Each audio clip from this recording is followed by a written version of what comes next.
ঘূর্ণিঝড় মোরার আঘাতে ক্ষতিগ্রস্ত কয়েক জেলা, কক্সবাজার ও রাঙামাটিতে নিহত 5।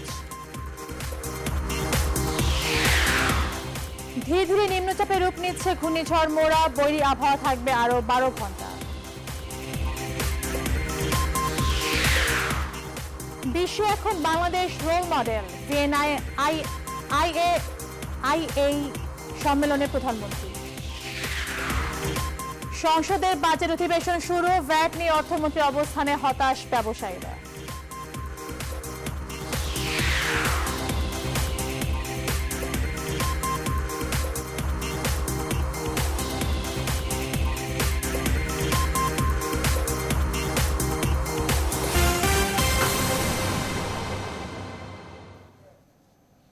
স্বাগত নিউজ 24 সংবাদের সাথে আছি আমি তাবাসসুম আহমেদ। দেখছিলেন শিরোনাম, এবার বিস্তারিত। কক্সবাজার ও চট্টগ্রাম উপকূল হয়ে বাংলাদেশ অতিক্রম করছে ঘূর্ণিঝড় মোরা।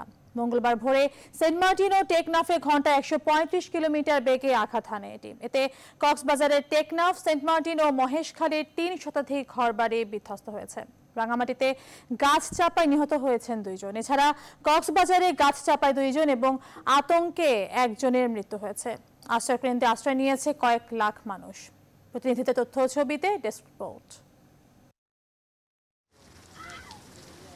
মঙ্গলবার সকাল 6টার দিকে সেন্ট মার্টিন ও টেকনাফে ঘন্টায় 135 কিলোমিটার বেগে আঘাত হানে ঘূর্ণিঝড় মোরা। ঘূর্ণিঝড়ের প্রভাবে কক্সবাজার, সেন্ট মার্টিন দ্বীপ, শাহপুরের দ্বীপ এবং টেকনাফে গভীর রাত থেকে বইছিল ঝোড়ো হাওয়া। বেড়িবাঁধের ভাঙা অংশ দিয়ে সমুদ্রের পানি প্রবেশ করে শাহপুরের দ্বীপ এবং কক্সবাজারের কিছু নিম্নাঞ্চল প্লাবিত হয়েছে। সাগরের পানি বেড়েছে 4 থেকে 5 ফুট। জেলায় 538টি আশ্রয় কেন্দ্রে আশ্রয় নিয়েছে প্রায় 1,20,000 মানুষ। আমরা এই পর্যন্ত ক্ষয়ক্ষতির পরিমাণ নিরূপণ করছি। এখন পর্যন্ত আমরা আবহাওয়া অধিদপ্তরের ভাষ্য অনুযায়ী আমরা এখন পর্যন্ত দুর্যোগ থেকে মুক্ত হতে পারিনি। এখন পর্যন্ত আমার মহেশখালী, কুতুবদিয়া, পেকু এলাকার জ্বর হচ্ছে, বৃষ্টি হচ্ছে, কিন্তু মাত্রার পরিমাণ কমে গেছে। তো আমি আপনাদের অবগতির জন্য জানাচ্ছি যে আমরা আল্লাহর অশেষ রহমতে আমাদের এখানে কোনো জলোচ্ছ্বাস হয়নি। চট্টগ্রাম উপকূলে সকাল 8টা থেকে ঝোড়ো হাওয়া, দমকা বাতাস সহ বৃষ্টি শুরু হয়। এতে মহেশখালী ও মাতারবাড়িতে ক্ষতিগ্রস্ত হয়েছে বেশিরভাগ কাঁচা বাড়ি। বিচ্ছিন্ন হয়েছে অনেক এলাকার বিদ্যুৎ সংযোগ। চট্টগ্রামেও প্রায় 1 লাখ মানুষকে নিরাপদ আশ্রয়ে সরিয়ে নিয়েছে প্রশাসন। ঘরবাড়ি তো নিয়ে গেছে ওরাই, বৃষ্টি যখন দিচ্ছে, বাতাস বাইছে, তখন নিয়ে গেছে। ঘরবাড়ি উড়ে গেছে, বাতাসে পানি উঠে গেছে। মোংলা ও পায়রা বন্দরে ঘূর্ণিঝড় মোরার তেমন কোনো প্রভাব পড়েনি। চাঁদপুর, নোয়াখালী, ভোলায় ঘূর্ণিঝড় মোরার প্রভাবে রাত থেকে গুড়ি গুড়ি বৃষ্টি হলেও তেমন কোনো ক্ষয়ক্ষতির খবর পাওয়া যায়নি। Desk report, news 24। ধীরে ধীরে দুর্বল হয়ে আসছে ঘূর্ণিঝড় মোরা। আবহাওয়া অধিদপ্তর জানিয়েছে এটি নিম্নচাপে রূপ নেবে, তবে 12 ঘন্টা বৈরী আবহাওয়া থাকবে। বিস্তারিত হাসান পারভেজের প্রতিবেদনে। ঘূর্ণিঝড় মোরা অতিক্রম করার সময় উপকূলীয় অঞ্চলে ঝড়ো হাওয়া সহ ভারী বৃষ্টিপাত শুরু হয়। মঙ্গলবার 11টায় সংবাদ সম্মেলনে আবহাওয়া অধিদপ্তর জানায়, ঘূর্ণিঝড় উপকূল অতিক্রম করার পর ধীরে ধীরে শক্তি কমে আসে। প্রবল ঘূর্ণিঝড় মৌরা আজ সকাল 6:30টায় বাংলাদেশ উপকূল অতিক্রম শুরু করেছে। এটি চট্টগ্রাম এবং কক্সবাজারের মাঝখান দিয়ে কুতুবদিয়ার নিকট দিয়ে বাংলাদেশ উপকূল অতিক্রম করেছে। এটি আরও উত্তর দিকে অগ্রসর হবে এবং ধীরে ধীরে এটি একটি নিম্নচাপে পরিণত হবে। সংবাদ সম্মেলনে বলা হয়, ঘূর্ণিঝড়ের প্রভাবে উপকূলীয় অঞ্চলে আরও 12 ঘন্টা বৈরী আবহাওয়া থাকবে। এছাড়াও মহাবিপদ সংকেত উঠিয়ে নিতে আরও কয়েক ঘন্টা পর্যবেক্ষণ করার কথা জানান তারা। বৃষ্টিপাত, ঝড়ো হাওয়া, এই ধরনের বৈরী আবহাওয়া আরও 12 ঘন্টা, কমপক্ষে 12 ঘন্টা অব্যাহত থাকবে। 12 ঘন্টা অব্যাহত থাকার পর ধীরে ধীরে আবহাওয়া স্বাভাবিক হয়ে আসবে। মহাবিপদ সংকেতকে নামিয়ে দিব, সেটি আমরা আরও কিছু সময় নিব, কমপক্ষে 6 ঘন্টা। সংবাদ সম্মেলনে বলা হয়, ঘূর্ণিঝড় মোরা উপকূলীয় বিভিন্ন অঞ্চলে বিভিন্ন গতিবেগে আঘাত হানে। হাসান পারভেজ, নিউজ 24, ঢাকা। দর্শক, ঘূর্ণিঝড় মোরার সবশেষ অবস্থা জানাতে চট্টগ্রাম থেকে যোগ দিবেন শেখ জায়েদ, কক্সবাজার থেকে নয়ন বড়ুয়া জয় এবং পটুয়াখালী থেকে সহকর্মী রাহাত খান। প্রথমে আমরা চলে যাচ্ছি চট্টগ্রামে, সেখান থেকে যোগ দিচ্ছেন সহকর্মী শেখ জায়েদ। জায়েদ, ঘূর্ণিঝড় মোরা তো ইতিমধ্যে চট্টগ্রাম অতিক্রম করেছে, কি পরিমাণ ক্ষয়ক্ষতি সেখানে হয়েছে, কি তথ্য আছে আপনার কাছে?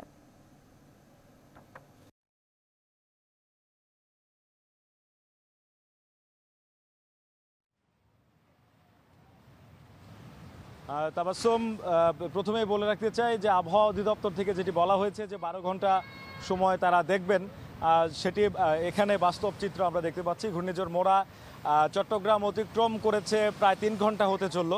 তারপর আমরা যেটি দেখতে পাচ্ছি যে দমকা হাওয়া রয়েছে, সেই সাথে যেহেতু সমুদ্রে জোয়ার এসেছে, জোয়ারের সাথে কিন্তু ঘূর্ণিঝড় মোরা যে অতিক্রম করেছে তার চিহ্ন রেখে গেছে। যেমন ঢেউ কিন্তু এখন জোয়ারে যে মৃদু জলোচ্ছ্বাস সেটি আমরা দেখতে পাচ্ছি।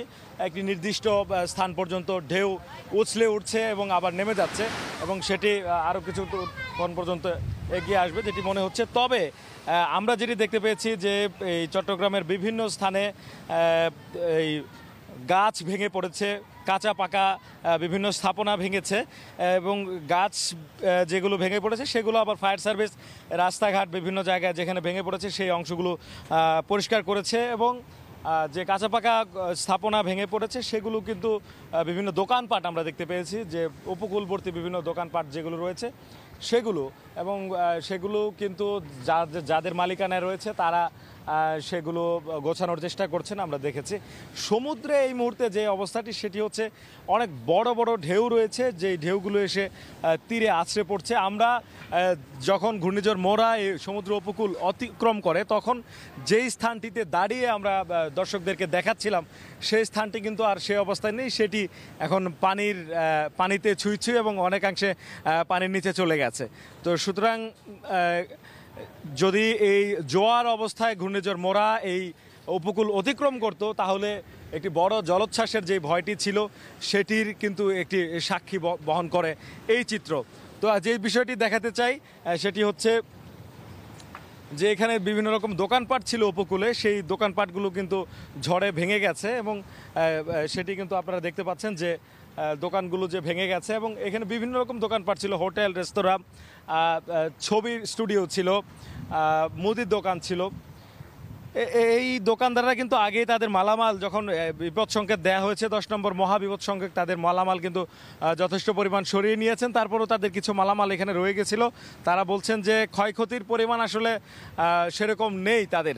তো সব মিলে চট্টগ্রাম উপকূলে আসলে বাড়িঘর বিধ্বস্ত হওয়া বা প্রাণহানি বা আহত হওয়া এরকম এখনও সুনির্দিষ্ট সংবাদ আমাদের কাছে নেই। তবে যেটি এসেছে যে গাছ ভেঙে পড়েছে এবং বিদ্যুতের খুঁটি ভেঙে পড়েছে, তার ছিঁড়ে গেছে, এরকম সংবাদ আমাদের কাছে আছে। একই সঙ্গে উপকূলবর্তী বা সমুদ্র তীরবর্তী বিভিন্ন স্থাপনা কিন্তু বিশেষ করে দোকানপাট যেগুলো টং দোকান ছিল বা আধা কাঁচা পাকা দোকান ছিল সেইগুলো হচ্ছে বাতাসের তোড়ে সেগুলো ভেঙে পড়েছে। তো এখন পর্যন্ত চট্টগ্রামের পতেঙ্গা যে এলাকা রয়েছে সি বিচ সহ এই এলাকা থেকে সংবাদগুলো ছিল এরকমই। তাবাসসুম।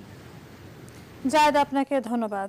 দর্শক, ঘূর্ণিঝড় মোরা ইতিমধ্যে চট্টগ্রামে আঘাত এনেছে। আমাদের সহকর্মী শেখ জায়েদ সেখান থেকে যোগ দিয়েছিলেন। তিনি যেমনটি জানাচ্ছিলেন যে যতটুকু ধারণা করা হয়েছিল যে এই ভয়াবহতা বাড়বে এই ঘূর্ণিঝড়, ততটা আসলে এখন পর্যন্ত হয়নি। দর্শক, এবারে আমরা চলে যাব কক্সবাজার থেকে যোগ দিচ্ছেন সহকর্মী নয়ন বড়ুয়া জয়। মোরার আঘাতে কক্সবাজারে 3 জনের মৃত্যু হয়েছে, খবরটি আমরা জানতে পেরেছি। এই মুহূর্তে কি অবস্থা দেখছেন?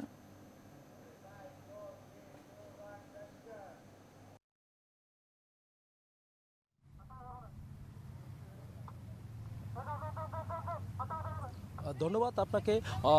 ঘূর্ণিঝড় মোরা কিন্তু এই আরও 4 ঘন্টা আগে কিন্তু এখানে অতিক্রম করেছে, কক্সবাজার অতিক্রম করেছে, কিন্তু ঘূর্ণিঝড়ের প্রভাব এখনও পর্যন্ত আমরা কক্সবাজারে দেখতে পাচ্ছি। তো ঘূর্ণিঝড়ের প্রভাবে থেমে থেমে বৃষ্টি কিন্তু এখনও পর্যন্ত অব্যাহত রয়েছে। আর এখানে সাগরের কথা যদি আমরা বলতে যাই, সাগর এখনও পর্যন্ত উত্তাল রয়েছে। কিন্তু এখানে যেই সাগর পাড়ে আমি এখন আছি, কিন্তু সাগর পাড়ের যেখানে পর্যটকরা রয়েছে সব পর্যটক পর্যটকদের এখান থেকে সরিয়ে নিচ্ছে প্রশাসনের কর্মকর্তারা। তারা বলছিলেন আসলে উপরে নির্দেশ না পাওয়া পর্যন্ত এখানে কোনো পর্যটক এখানে আসতে না পারার কথা তারা আমাদেরকে জানিয়েছেন। কিন্তু আমরা এখানে আপনাকে দেখাতে চাচ্ছি সাগর পাড়ে যে দোকানপাটগুলি রয়েছে সব দোকানপাট কিন্তু অনেকটা ক্ষতিগ্রস্ত হয়েছে বলে এখানে অনেকজনের দাবি রয়েছে। আমরাও কিন্তু দেখতে পাচ্ছি এখানে অনেক চাল থেকে নিয়ে অনেক ক্ষতিগ্রস্ত হয়েছে বলে তারা আমাদেরকে জানিয়েছে।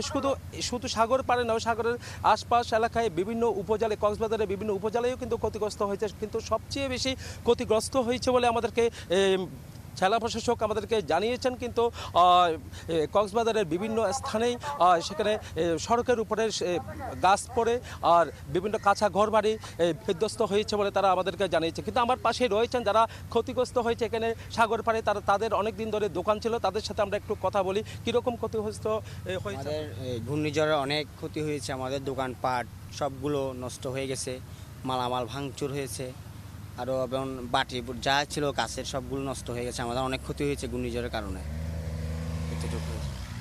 আমাদের 4-5টা দোকান নষ্ট হয়ে যাওয়া নয়, আমাদের অনেক সমস্যা। এখন ফ্যামিলি পরিবার নিয়ে রোজা রমজানে ঈদের সময় যে কি করব ওগুলো নিয়ে একটু এখন ভাবতে আছে আর কি। আমাদের দোকানগুলো সবগুলা এলোমেলো হয়ে গেছে, এখন এইটা নিয়ে আমরা চিন্তা ভাবনা আছে আর কি করবো আর। ধন্যবাদ। আমরা এতক্ষণ ধরে কথা বলেছি, আসলে এখানে যারা ক্ষতিগ্রস্ত হয়েছিল তারা বলছিলেন ওই ঘূর্ণিঝড়ের আঘাতের কারণেই কিন্তু এখানে ঘরবাড়ি এবং তাদের দোকানপাট বিনষ্ট হয়েছে এবং বিনষ্ট হয়েছে বলে তারা আমাদেরকে জানিয়েছেন। তো এই ছিল আমার এখানকার সর্বশেষ তথ্য। নয়ন, আপনাকে ধন্যবাদ। দর্শক, ঘূর্ণিঝড় মোরা কক্সবাজার আঘাত হানার পর আমাদের সহকর্মী নয়ন বুরাজা যেমনটি জানাচ্ছিলেন যে সেখানে কিন্তু সমুদ্র পাড়ের যে দোকানপাটগুলো রয়েছে সেখানে বেশ কিছু ক্ষতিগ্রস্ত হয়েছে সেখানকার লোকজন। এবারে আমরা চলে যাব কুয়াকাটায়, সেখান থেকে যোগ দিবেন সহকর্মী রাহাত খান। রাহাত, কুয়াকাটায় মোরার কেমন প্রভাব দেখছেন, এই মুহূর্তে কি অবস্থা সেখানে?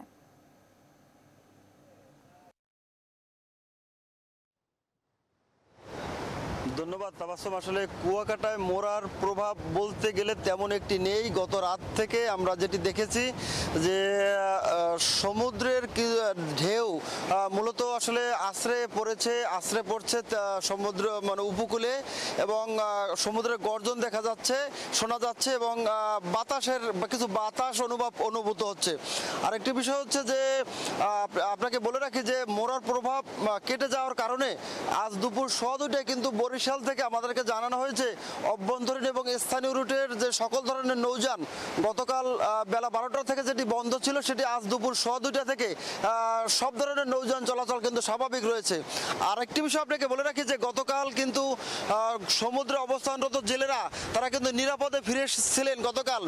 মোরাতে কোনো ধরনের আশঙ্কাকে কেন্দ্র করে কিন্তু আপনি দেখছেন যে একটি জেলে ট্রলার তারা কিন্তু এখন সমুদ্রে যাচ্ছেন, অর্থাৎ তাদের কিন্তু সে ভয় কেটে গেছে। তারা এখন গভীর সমুদ্রে যাচ্ছেন মাছ শিকার করতে, এবং এ ধরনের আরও বেশ কয়েকটি ট্রলারকে আমরা দেখেছি যে গভীর সমুদ্রে যেতে। আমরা এখন কথা বলতে চাই এ ধরনের একজন জেলের সাথে। ভাই, আপনার সাথে একটু কথা বলতে চাচ্ছি যে এখনো তো দেখছি যে সমুদ্রে ঢেউ হচ্ছে, বাতাস আছে, গর্জন আছে, তো আপনারা কিভাবে যাচ্ছেন? এখন বিষয়টা হচ্ছে আমাদের কর্মজীবন, এটা আমাদের যদি জীবনে ঝুঁকি আছে তাও আমাদের যেতেই হবে, কিন্তু আমাদের কর্ম করতেই হবে। কর্ম না করলে আমাদের তো চলবে না। এখন সেজন্য আমাদের যেতেই হবে, যত রিস্ক থাকুক। একবার না একবার জেলে আমাদের অনেকগুলো জাল আছে, অনেক নৌকায় প্রায় লাখ লাখ টাকার জাল আছে, এগুলো দেখতে যাইতে হবে আমাদের, এই জন্য আমরা যাচ্ছি। আবহাওয়া অফিস থেকে কি কোনো ধরনের আপনাদেরকে সিগন্যাল দিয়েছে কিনা যে ওই যে ঘূর্ণিঝড় কেটে গেছে এখন নামতে পারে না? আমরা শুনছি যে এখন আগে ছিল 8 নম্বর, এখন নাকি 3 নম্বর হলে আমরা সচরাচর যেতে পারি। আর যদি 7-8 থাকে তো একটু মনে একটু ভয় থাকে, যায় না আর কি। এত উত্তাল সমুদ্রে যান, জীবনের ঝুঁকি আছে না? অবশ্যই ঝুঁকি আছে। এরকম জীবনে হয়তো অনেক সময় নৌকা উল্টে যায় বা নৌকা ডুবে যায়, তোমার ঢেউ আসে, এই আর কি। উল্টে হয়তো আমাদের বাঁচার জন্য কিছুই থাকে না, আমাদের কোনো গভর্নমেন্ট থেকে কোনো জেলেদের কোনো পোশাক অনেক জায়গায় দেখছি দেখেন আপনার শরীয়তপুরে অনেক দিয়েছে, আপনার লাইফ জ্যাকেট দেওয়া হয়েছে, কিন্তু আমাদের কুয়াকাটাতে আমরা কোনোদিনও একটা সরকারি কোনো অনুদান কোনো জেলে আমরা পাইনি এখন আমরা কোনো একটা পাই নাই। আমাদের যদি কোনো সরকার আমরা একটা নৌকা 5 জন লোক থাকি, 5টা লাইফ জ্যাকেট দেয় আমাদেরকে, তাহলে আমাদের আমরা খুশি হব। এখানকার জেলে যারা আছে আমার পক্ষ থেকে আমি সবাইকে বলছি, সবাই খুশি হবে, কিন্তু আমরা কিছু পাই না এখনো। আপনি কি এই পেশার সাথে আছেন জড়িত? কি অবস্থা, মানে একটু বলবেন আমাদেরকে?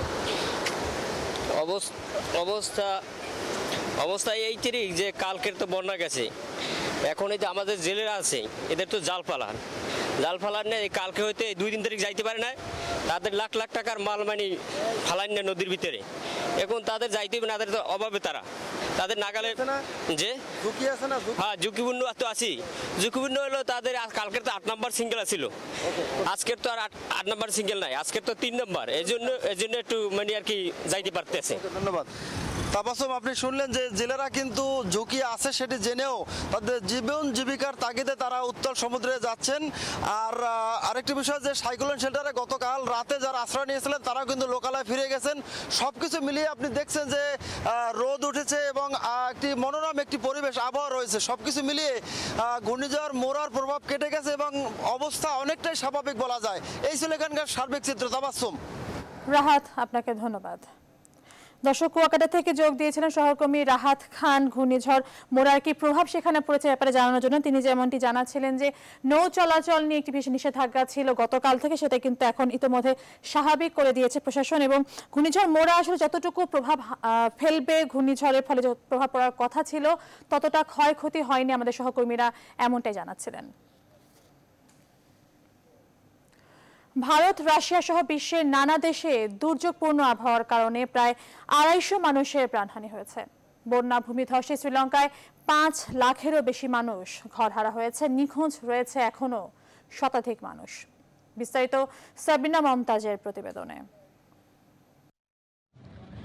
রাশিয়ার রাজধানী মস্কোতে প্রবল ঝড়ের আঘাতে কমপক্ষে 11 জন প্রাণ হারিয়েছে।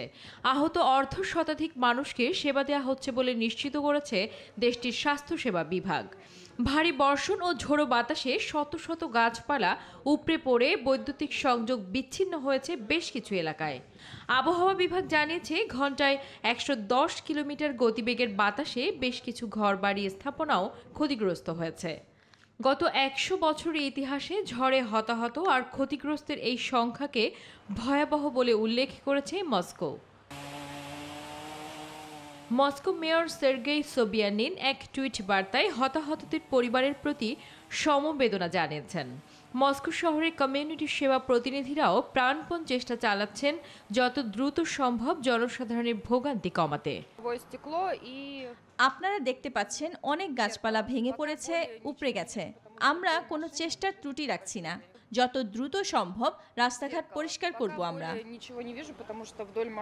শ্রীলঙ্কায় বন্যা ও ভূমিধসে মৃতের সংখ্যা বেড়ে দাঁড়িয়েছে 177 জনে।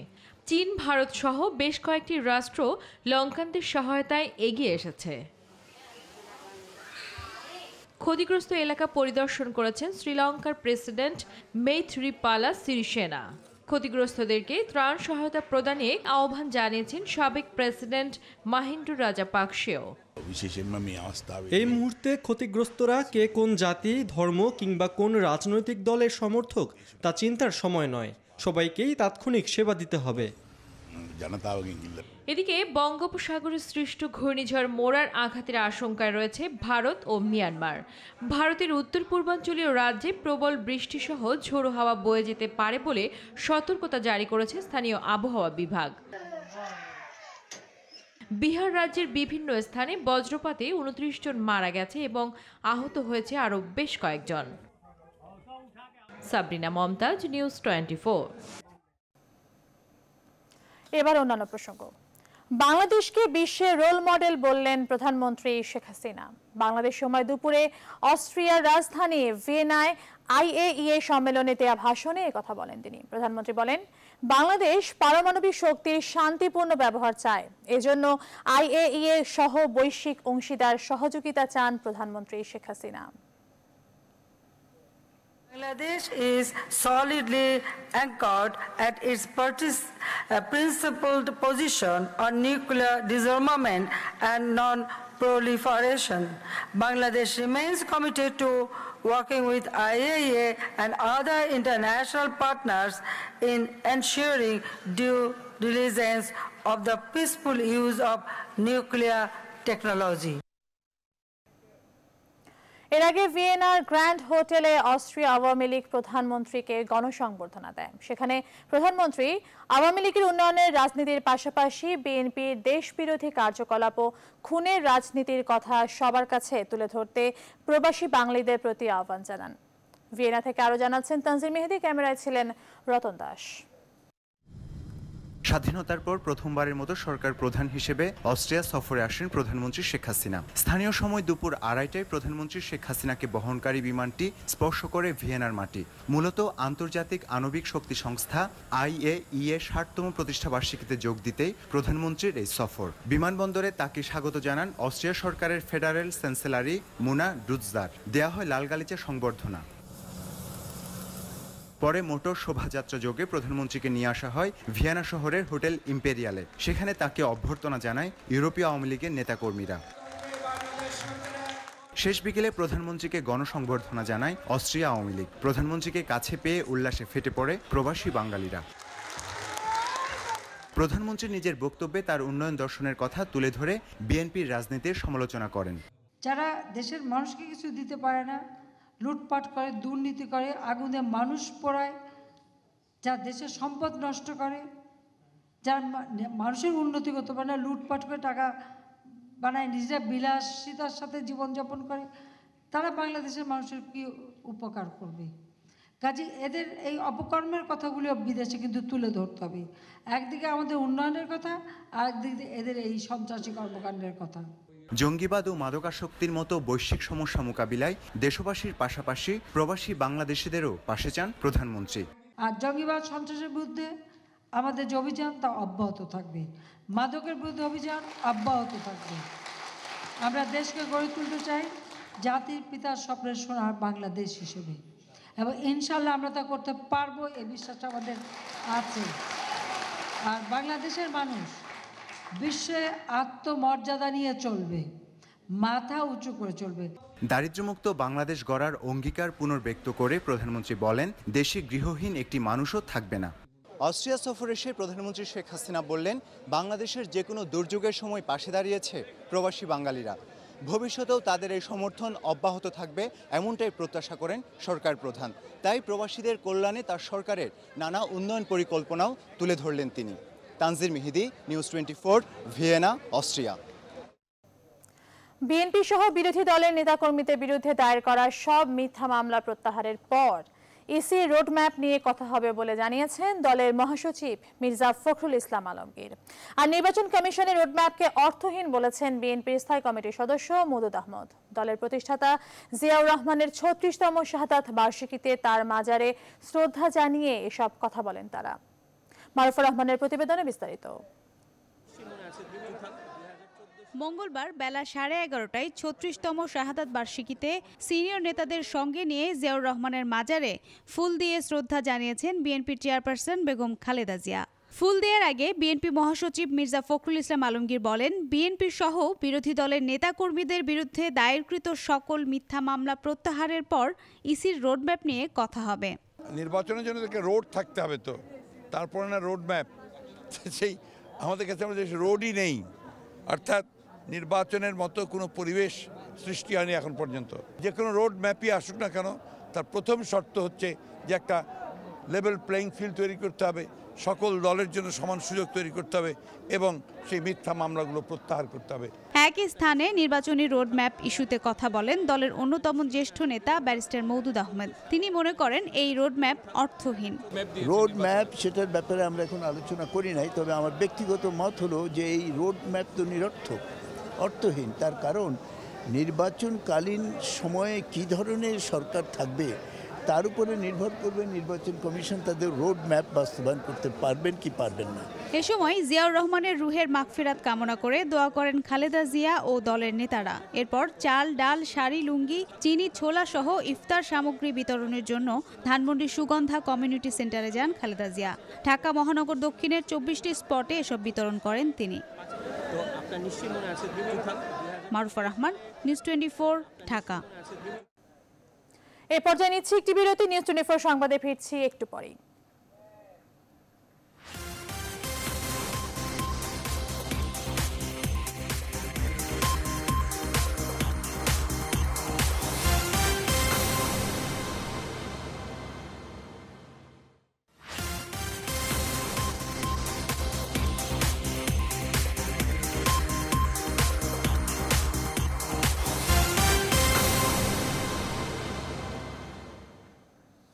বিরতির পর আবারও স্বাগত। আপনারা দেখছেন নিউজ 24 সংবাদ।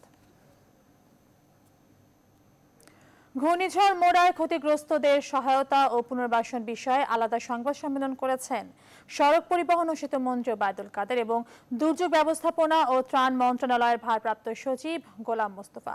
মঙ্গলবার সচিবালয়ে গণমাধ্যমের সামনে এ নিয়ে বিভিন্ন তথ্য তুলে ধরেন তারা। 20,000-এর মতো কাঁচা ঘরবাড়ি সোফার যতটা পাওয়া গেছে, এর মধ্যে চকুরিয়া গাছ চাপা পড়ে একজন মারা গেছেন, আর কক্সবাজারে আরেক মা ও শিশুকে নিয়ে ছুটাছুটি করতে গিয়ে শিশুটি হাত থেকে ফসকে যায় এবং সে মিসিং ওই শিশুটি। এখন সেটা হচ্ছে যে ওই নৌবাহিনীর একটা জাহাজ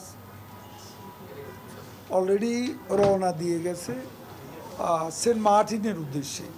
এই শুধুমাত্র মরার কারণে আমরা 1400 মেট্রিক টন চাল বরাদ্দ দিয়েছি।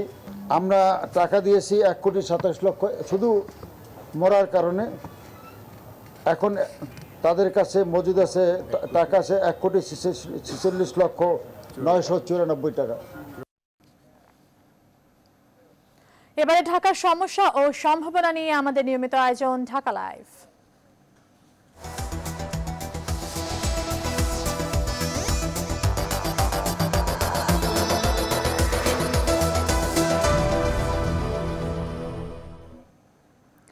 ঘূর্ণিঝড় মোরার কিছুটা প্রভাব পড়েছে রাজধানী ঢাকাতেও। এ ব্যাপারে জানাতে রাজধানীর আগারগাঁও থেকে ঢাকা লাইভে যোগ দিচ্ছিলেন সহকর্মী আহসান হাবিব। হাবিব, ঘূর্ণিঝড় মোরা তো অনেকটাই দুর্বল হয়ে পড়েছে, রাত থেকে ঢাকাতেও এর কিছুটা প্রভাব ছিল, এখন কি অবস্থা? আবহাওয়া অফিসে কিছু জানিয়েছে ব্যাপারে?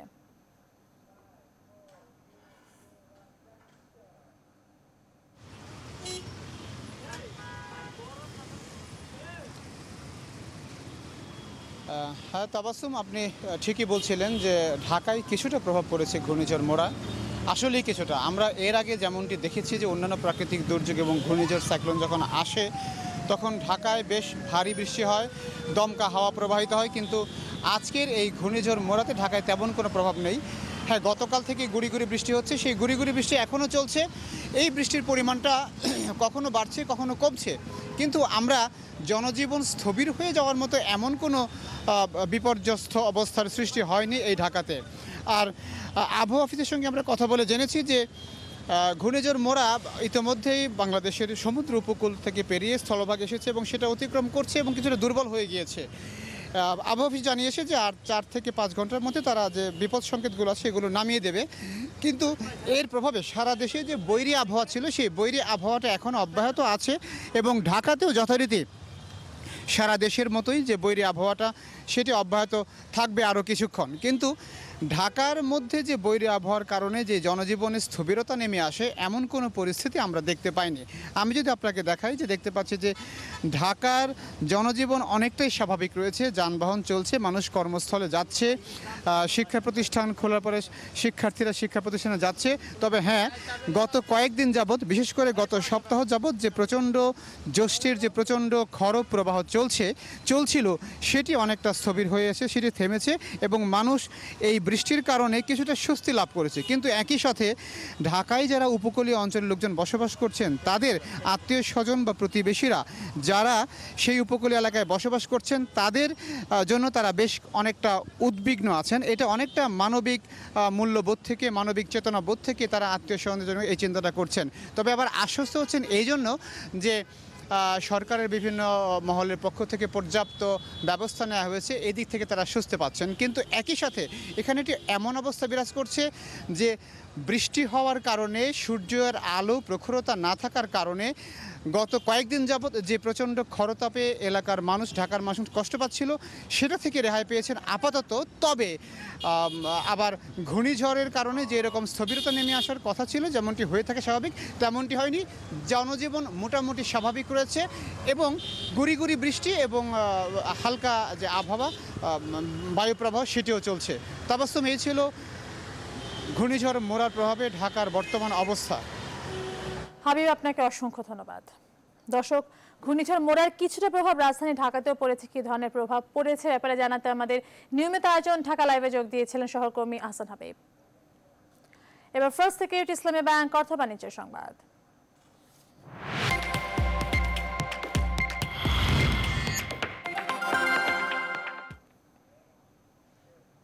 জাতীয় সংসদে শুরু হয়েছে বাজেট অধিবেশন। মঙ্গলবার স্পিকার শিরিন শারমিন চৌধুরীর সভাপতিত্বে অধিবেশন শুরু হয়। 1 জুন দুপুর 1:30টায় 2017-18 অর্থ বছরের বাজেট পেশ করবেন অর্থমন্ত্রী আবুল মাল আব্দুল মুহিত। এরপর পেশকৃত বাজেটের উপর সাধারণ আলোচনা শেষে পাশ হবে নতুন অর্থ বছরের বাজেট। এই অধিবেশন চলবে 13 জুলাই পর্যন্ত। আমি দিলারা বেগম। স্পিকার, আপনাকে ধন্যবাদ। হ্যাঁ, কিশোরগঞ্জে কই, শিং, মাগুর, পাবদা ইত্যাদি। ভ্যাট নিয়ে অর্থমন্ত্রী নানামুখী মন্তব্যে হতাশ ব্যবসায়ীরা। তারা বলছেন, নতুন আইন অনুযায়ী 15% ভ্যাট দিতে হলে তার বিরূপ প্রভাব পড়বে ব্যবসা ও বাণিজ্যে। ব্যবসায়ীদের এমন অভিমতের সাথে একমত সাবেক বাণিজ্য মন্ত্রী GM কাদেরও। তিনি বলেছেন, সবচেয়ে বেশি ক্ষতির শিকার হবেন নিম্ন ও মধ্য আয়ের মানুষ। বিস্তারিত সুলতান আহমেদের প্রতিবেদনে। Because I have already said এটা স্বস্তির অবস্থায় নেওয়ার চেষ্টা হবে। গেল 10 মে এনবিআর এর এক অনুষ্ঠানে এমন স্বস্তিদায়ক ভ্যাট হার নির্ধারণের কথা বলেছিলেন অর্থমন্ত্রী। একটু কমানোর ব্যবস্থা হবে। এর কিছুদিন পর 21শে মে আবারও সচিবালয়ে সাংবাদিকদের প্রশ্নের জবাবে মন্ত্রী বলেছিলেন, ভ্যাট হার অবশ্যই 15%-এর নিচে নামিয়ে আনা হবে, আর তাতে কিছুটা হলেও স্বস্তি ফিরে ব্যবসায়ীদের মনে। তবে কয়েকদিন না ঘুরতেই 27শে মে অর্থমন্ত্রী আবারও ঘোষণা দেন, ভ্যাট হার 15%ই থাকছে, আর এতে হতবাক ব্যবসায়ী নেতারা। এটা জনগণের সরকার, জনগণকে কোনো ভোগান্তি বা জনগণের মধ্যে কোনো সংকট তৈরি হয় বা আস্থার সংকট ঘটে, এরকম কোনো কাজ এই সরকার করবেন না। যদি কোনোভাবে আমরা দেখি যে কোনো বিষয়ে আমরা ক্ষতিগ্রস্ত হচ্ছি, ডেফিনেটলি আমরা অর্থমন্ত্রী এবং মাননীয় প্রধানমন্ত্রীর কাছে বিষয়গুলো তুলে ধরব। ব্যবসায়ীরা বলছেন, দাতা কোনো সংস্থার চাপে নেয়া এমন সিদ্ধান্তে বড় ক্ষতি হতে পারে ব্যবসা বাণিজ্যের। এই IMF দ্বারা যে আইনটা তৈরি করা হলো, IMF কখনো কি বাংলাদেশ অর্থনীতির জন্য খুব বেশি বড় ভূমিকা পালন করেছে? যারা কনসালটেন্সি করেন তারা কিন্তু দেশীয় পুঁজির জন্য কনসালটেন্সিটা করেন না, তারা করেন বিদেশি পুঁজিকে কীভাবে উৎসাহিত করা যাবে, বিদেশি পুঁজিকে কীভাবে সুরক্ষা করা যাবে, তার জন্য কিন্তু তারা কনসালটেন্সিগুলো করেন। সাবেক বাণিজ্যমন্ত্রী GM কাদেরও মনে করেন, 15% ভ্যাট কার্যকর হলে বিরূপ প্রভাব পড়বে ব্যবসা বাণিজ্যে, বিশেষ করে বাড়তি বোঝা বহন করতে হবে নিম্ন ও মধ্য আয়ের মানুষদের। এটাতে ডেফিনেটলি জিনিসপত্রের দাম বাড়বে, এটাতে হয়তো জিনিসপত্রের দাম এই কারণে বাড়বে না, এই কারণে ব্যবসা ট্যাক্সটা ওইভাবে আসবে।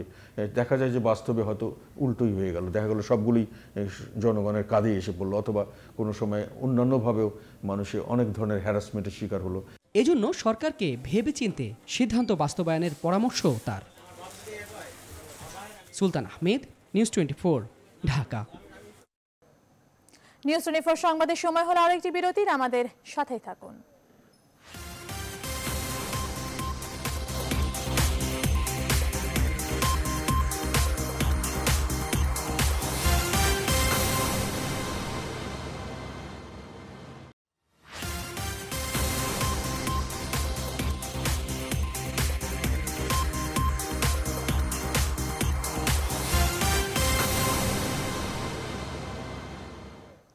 আবারও স্বাগত নিউজ 24 সংবাদে।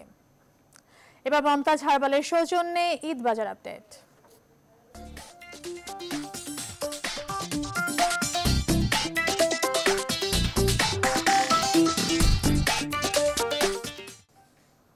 ঈদ বাজারের খবর জানাতে সরাসরি যোগ দিচ্ছেন সহকর্মী ফাতেমা কাউসার। তিনি এখন আছেন রাজধানীর অভিজাত বিপণী বিতান বসুন্ধরা সিটি শপিং মলে।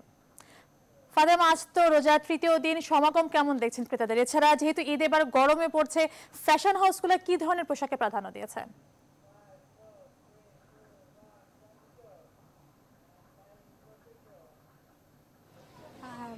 একে হচ্ছে ঈদের রমজানের ঈদ আর মাত্র কিছুদিন বাকি, অর্থাৎ তৃতীয় রমজান চলছে। সময় যত গড়াচ্ছে সবাই কিন্তু আসলে বের হয়ে যাচ্ছেন ঈদের পোশাকটি কিনতে। আর বসুন্ধরা সিটিতে আসলে যে ফ্যাশন হাউসগুলো রয়েছেন তারা প্রতিবারই আসলে ক্রেতাদের চাহিদার কথা চিন্তা করেন এবং তার পাশাপাশি এবার যেহেতু একটু গরম, সেজন্য আসলে গরমকেও তারা মাথায় রাখছেন। এবং ছেলেদের পোশাকের মধ্যে পাঞ্জাবি যেমন রয়েছেন, শার্ট এবং পাঞ্জাবি শার্ট যেটাই হোক না কেন সেখানে আসলে তারা গরমকে মাথায় রাখছেন, যে গরমটা ক্রেতারা যেন আসলে গরমের কথা যেহেতু চিন্তা করছে সেহেতু কাপড়টা তারা ওইভাবেই নির্বাচন করছেন। এবং যারা আসছেন তারা কিন্তু ঈদকে যেমন মাথায় রাখছেন তার পাশাপাশি গরমকেও মাথায় রাখছেন। আমার সাথে এখানে কিছু ছোট ছোট বাচ্চা রয়েছেন যারা ঈদের কেনাকাটা করতে আসছেন, আমি তাদের সাথে একটু কথা বলবো তারা আসলে কি কিনতে এসেছেন। তোমার নাম কি? সাকিব। তোমার? সাদাত। তোমরা আসলে কি কেনাকাটা করতে এসেছো এখানে? আমরা এখানে ঈদের পাঞ্জাবি এবং পায়জামা কিনতে এসেছি। কেনা কি হয়েছে? না, একটু পরে কিনবো। বসুন্ধরা সিটিতে আসলে কেমন লাগবে শপিং করতে? ভালো। আচ্ছা, তোমাদেরকে অসংখ্য ধন্যবাদ। আপনি শুনছিলেন যে আসলে সবাই আসলে ঈদের কেনাকাটা করতে এসেছেন। আমার সাথে এই মুহূর্তে এখানকার যিনি ম্যানেজার রয়েছেন অঞ্জন স্যার, আমি তার সাথে একটু কথা বলবো। আপনার কাছে একটু জানতে চাই আসলে আপনারা ঈদ এবং গরম দুইটাকে মাথায় রেখে আসলে কি ধরনের পোশাকগুলো এনেছেন? প্রতি বছরের মতো রমজানের ঈদকে সামনে রেখে আমরা বিভিন্ন ধরনের প্রোডাক্ট করি। এবারও থাকছে প্রোডাক্টটা পাঞ্জাবি, সালোয়ার কামিজ, শাড়ি। আর গরমকে উদ্দেশ্য করে ওইভাবে চিন্তা ভাবনা করলে আমরা এবার অধিকাংশ কটনের মধ্যে করেছি। যেমন গরমটা বেশি, কটন পরলে একটু গরমের মধ্যে স্বাচ্ছন্দ্য বোধ করবে, এর কারণে আমরা কটনের মধ্যে অধিকাংশ বেশি কালেকশন। বেচা কেনা কেমন হচ্ছে? বেচা কেনা বিগত বছরগুলো থেকে যদি বিবেচনা করি, এখন আসলে মাত্র 2-3টা রোজা, আগামীতে আমরা চিন্তা ভাবনা করছি যে আগামী সপ্তাহ থেকে বা আরো 4-5 দিন পরে থেকে পুরোপুরি বিক্রিটা শুরু হবে। এখন কাস্টমার আসছে, দেখছেন, এবং স্বাভাবিকভাবে যে কেনাকাটা করা দরকার তারা এইভাবে কেনাকাটা করছে আর কি। আপনাকে অসংখ্য ধন্যবাদ তাবাসসুম। আপনি শুনছিলেন যে কাস্টমাররা আসলে আসছেন, অনেকে হচ্ছে এখন পছন্দ করছেন বা গরমে কি ধরনের কাপড় এসেছে, ঈদে কি ধরনের কালেকশন এসেছে সেগুলো দেখে যাচ্ছেন। পরবর্তীতে আসলে এখনো অনেক সময় আছে, তারা এসে কিনে নিয়ে যাবেন। তো এই ছিল এখান থেকে আমার কাছে সর্বশেষ। ফাতেমা, আপনাকে ধন্যবাদ। দর্শক, ঈদকে সামনে রেখে ক্রেতাদের সমাগম এবং ফ্যাশন হাউসগুলো কিভাবে সেজেছে সে ব্যাপারে জানাতে বসুন্ধরা সিটি শপিং মল থেকে যোগ দিয়েছিলেন সহকর্মী ফাতেমা কাউসার। নিউজ 24 সংবাদ এখন এ পর্যন্তই। সাথে থাকার জন্য ধন্যবাদ সবাইকে।